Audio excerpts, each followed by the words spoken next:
Shanghai. Thank you, Professor Khan. শুধু একটা presentation ছিল। ইনফ্যাক্ট আপনি অগস্টের 20 তারিখে যে প্রেজেন্টেশনটা করেছিলেন নার্সিং মজুমদারে আমার কাছে স্টিল ওইটা আরো গ্রেট হায়ার দ্যান দিস টক। এবং সেইখানে ওই দিন আপনি কতগুলো প্রস্তাবনা রেখেছিলেন এই পলিটিক্যাল সেটেলমেন্টটা, যে আলোচনাটা এত বেশি হয়ে আজকে আলোচনাটা গড়িয়েছে, সেইখানে যে আপনার প্রস্তাবনাগুলো ছিল আমি সেগুলো বাস্তবে খুব একটা এখনো দেখছি না। সরকার কিন্তু আপনার কথা মনে হয় শুনছে না, কারণ আপনি যে স্পেসিফিক রেকমেন্ডেশন সেদিন দিয়েছিলেন ওগুলো যদি হতো আজকে হয়তো এই আলোচনাটার খুব একটা প্রয়োজনীয় ছিল না।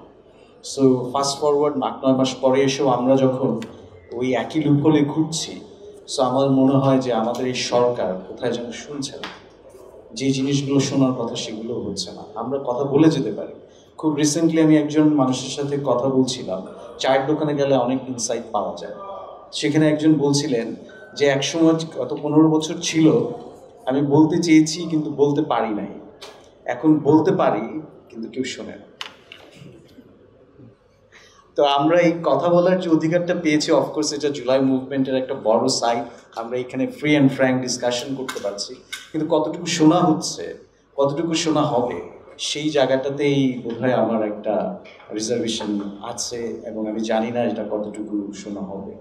তবে এইটুকু আমি এগ্রি করি আপনার সাথে, যে ডিসএগ্রি জায়গাও কম, সেটা হচ্ছে যে আমাদের ইউনিটি দরকার। কিন্তু ইউনিটিটা তো এমনি আসবে না, কারণ বিভিন্ন পার্টির বিভিন্ন রকম ইনসেন্টিভ আছে, এবং ইনসেন্টিভটাকে অ্যালাইন করাটাও ভেরি ডিফিকাল্ট। এবং জুলাই মুভমেন্টটার শুরুতে যদি আমরা দেখি, জুন মাসে যে আন্দোলনগুলো চলছিল পাবলিক ইউনিভার্সিটিতে ইন পার্টিকুলার, টিচাররা আন্দোলন করছিল তাদের নিজেদের পেনশন স্কিম রিইনস্টেট করার জন্য, আর স্টুডেন্টরা ডোন্ট টেক ইট আদারওয়াইজ সরকারি চাকরিতে যোগদানের জন্য। তাদের কিন্তু সরকারি চাকরি রিফর্ম নিয়ে ওইটাকে করাপশন কমানো, কতটা প্রো পিপুল করা যাবে, কতটা ইনস্টিটিউশনালাইজ করা যাবে, এই আন্দোলনগুলো ছিল না।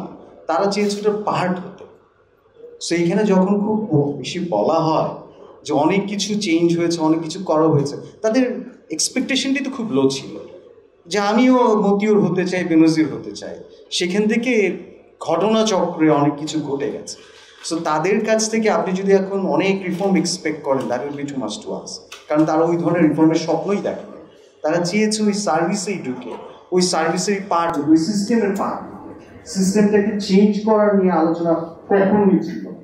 এবং যখন এই হত্যাযজ্ঞ শুরু হলো, তখন কিন্তু সাধারণ মানুষ, আপনি গার্মেন্টস থেকে শুরু করে মজুরি, রিক্সাওয়ালা অনেকে মারা গেছেন, প্রাইভেট ইউনিভার্সিটি শিক্ষার্থী, মাদ্রাসা শিক্ষার্থী, নারী, সবাই, কারণ ওই সেন্স অফ জাস্টিসটা প্রিভেইল করা খুব ইম্পর্টেন্ট হয়ে গেছে। আমরা এভাবে আমাদের একটা দেশের রাষ্ট্রের কাছ থেকে, হ্যাঁ ক্ষমতায় তারাই আছে, ভোট চুরি করেছে, লুটপাট করেছে, দিনের পর দিন করেছে, তারপরেও মানুষ বাধ্য হয়ে গিয়েছিল। যখন ইনোসেন্ট আনআর্ম প্রোটেস্টার থেকে তারা মারা শুরু করলো, তখন কিন্তু আর থেমে থাকার সুযোগ ছিল না। সো আমাদের ব্যাপারটা বুঝতে হবে যে এটা একটা অর্গানিক ওয়েতে এসেছে। কেউ যদি এখন দাবি করে আমিই ছিলাম মাস্টার মাইন্ড, আমিই করেছি ওই রকম, তাহলে এটা অনেক ডিমিন করে অনেকের অনেক কন্ট্রিবিউশনকে। আর ইনস্টিটিউশনের স্ট্রেংথের কথা বলতে গেলে, ওইখানে আমাদের ইনস্টিটিউশনকে স্ট্রং করার আলাপ কিন্তু আসেনি। যেই রিফর্মের কথা হয়েছে কোটা বিরোধী আন্দোলনে, পরে এটা বৈষম্য বিরোধী হয়েছে একটু মোর ইনক্লুসিভ করার জন্য, কিন্তু সেখানে কিন্তু ইনস্টিটিউশনাল রিফর্মের আলাপ ছিল না।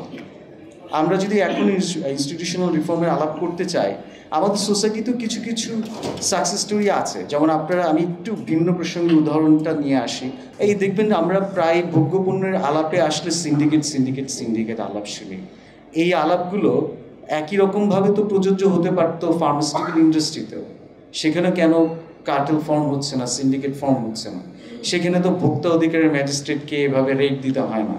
অথবা গ্রামীণ ফোন বা এই যে আমাদের টেলকো সেক্টর, তারাও তো এর ধরনের কোনো ধরনের কার্টেল ফর্ম করে আমাদের প্রাইসিং হাইক করতে পারতো, সেখানে তো হচ্ছে না।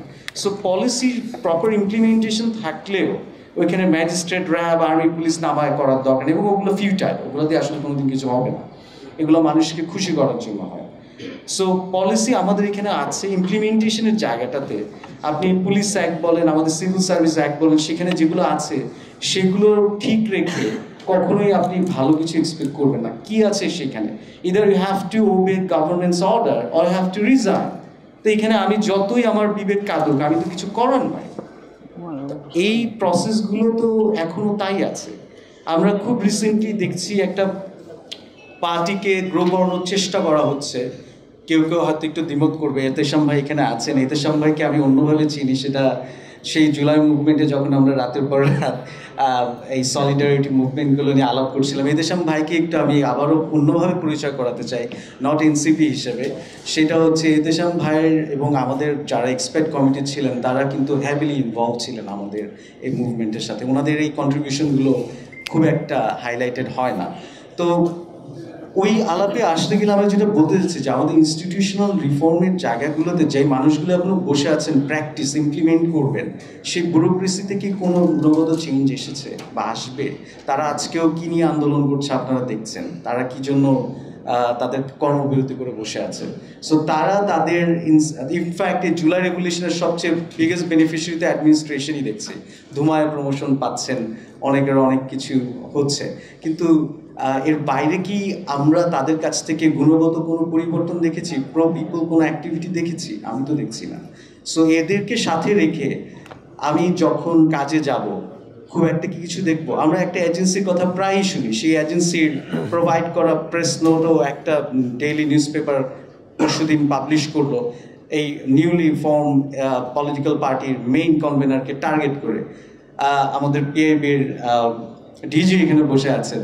হ্যাঁ, প্রেস ফ্রিডম এক জিনিস, কিন্তু তাই বলে মিস ইনফরমেশন ডিসইনফরমেশন স্প্রেড করে কাউকে ডিমিন করা, সেটা কিন্তু একটা অপরাধের জায়গা। আমি আশা করব আপনারা এইটারও ব্যবস্থা করবেন, কারণ এইটারও দৃষ্টান্তমূলক ব্যবস্থা থাকা উচিত, আমাদের অ্যাকাউন্টেবিলিটি থাকা উচিত। আমাদের খাতে প্রেস আছে বলে এটা মিস ইনফরমেশনের জন্য করবো তাই না। তবে আমাদের বিগেস্ট চ্যালেঞ্জ কিন্তু শুধু ইন্টারনাল ইন্টারেস্ট না, আমাদের বিগেস্ট চ্যালেঞ্জ আমাদের যে প্রতিবেশী রাষ্ট্র আছে তাদের জুলাই পরবর্তী অগস্ট পরবর্তী তাদের যদি অ্যাক্টিভিটি দেখেন, তারা যেভাবে ডিসইনফরমেশন মিসইনফরমেশন এবং যত না চালিয়ে যাচ্ছে আমাদের বিরুদ্ধে, আমাদের ভেতরে ডিভাইড তৈরি করার যে চেষ্টা তাদের আছে, এই ব্যাপারটাতে আমাদের ইউনিটিতে থাকতে হবে। আমাদের যদি ন্যাশনাল ইউনিটি না আনতে পারি, আমরা ওই জায়গাগুলোতে অনেক কিছুই হারিয়ে ফেলবো। এই অগস্ট মুভমেন্টের পরে আমাদের দুইটি আশা, একটা হচ্ছে রিফর্ম, আরেকটা হচ্ছে জাস্টিস। জাস্টিসের ক্ষেত্রেও আমি খুব একটা চেঞ্জ দেখছি না। আমাদের প্রসিকিউশন উইকার দেন এভার, তারা এখনো যেই কেসে ধরার দরকার তার অন্য কেসে ধরতেছে, শুনেই মানুষ ওগুলো নিয়ে প্রতিবাদ করতেছে, ভাই ও কই করছে হত্যা।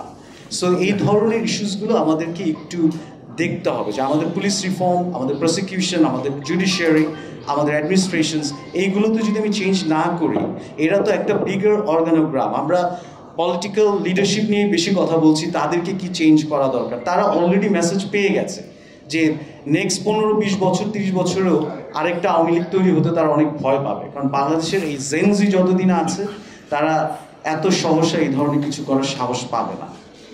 সো ওই ভয়টা আমার নাই, আমি লিডারশিপ নিয়ে ভয় পাচ্ছি না। ইনফ্যাক্ট আমার পছন্দের দল ইলেক্টেড হবে না দেখে আমি ইলেকশন দিতে চাইবো না, এই ফিয়ার ফ্যাক্টরটা থেকেও আমি বেরিয়ে আসতে বলবো, কারণ এটা একটা প্রসেস, যেই প্রসেসটা আমরা 15-16 বছর ধরে বঞ্চিত। এই ভোটাধিকার খুব জরুরি এবং ওইটা ইমপ্লিমেন্টেশন করাটা একটা টাইম ফ্রেমের ভেতরে করা খুবই খুবই জরুরি, এবং সেই ব্যাপারগুলোতে মানুষের সমর্থন অবশ্যই থাকবে। কারণ আজকে আমি রিফর্মের যে এজেন্ডাগুলো পুশ করে বাধ্য করছি, সেটা যে ইলেক্টেড হলে তারা চেঞ্জ করে দিবেন তাও তো না। আমরা দেখেছি হাসিনা কিভাবে কোর্টকে ইউজ করে কেয়ারটেকার সিস্টেমকে বাতিল করে দিয়েছিল।